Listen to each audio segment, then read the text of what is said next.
अघोरी कौन है? इनकी वेशभूषा देख आमजन स्वाभाविक तौर पर डरते हैं, तो वहीं कुछ लोग श्रद्धा भाव से दर्शन करते हैं। लेकिन अघोरियों की रहस्यमयी दुनिया के अनजाने पहलुओं जान आप हैरान रह जाएंगे। कुछ शब्द ऐसे होते हैं जो कानों में पड़ते ही एक ऐसी छवि को ज़हन में पेश करते हैं जिन्हें समझना थोड़ा मुश्किल हो जाता है, लेकिन ये आकर्षित करते हैं।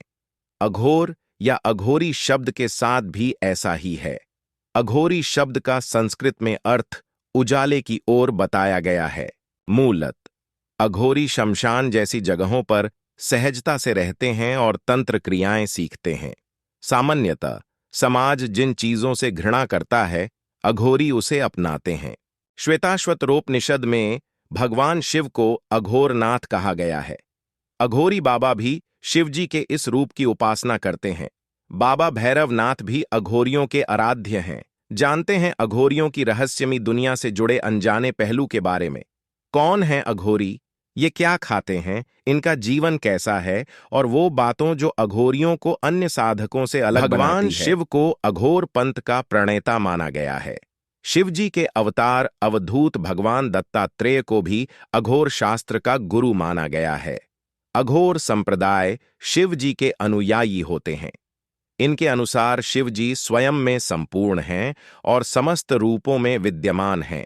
कहते हैं कि अघोरियों ने खुद इस बात को माना है कि वे शमशान में रहते हैं और अधजले शवों को निकालकर उसका मांस खाते हैं।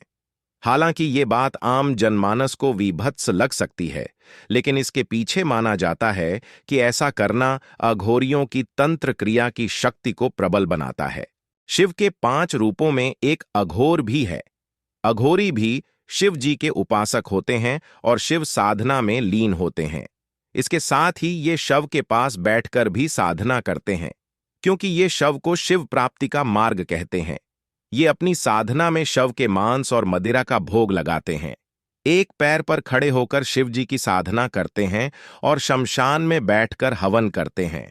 शव के साथ अघोरी बाबाओं के शारीरिक संबंध बनाने की प्रचलित धारणा है और खुद अघोरी भी इस बात को स्वीकार करते हैं।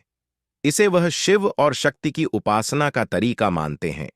उनका मानना है कि यदि शव के साथ शारीरिक क्रिया के दौरान यदि मन ईश्वर की भक्ति में लगा रहे, तो यह साधना का सबसे ऊंचा स्तर है। अन्य साधु संत जहां ब्रह्मचर्य का पालन करते हैं, वहीं अघोरी ब्रह्मचर्य का पालन नहीं करते हैं। केवल शव ही नहीं बल्कि जीवितों के साथ भी अघोरी संबंध बनाते हैं।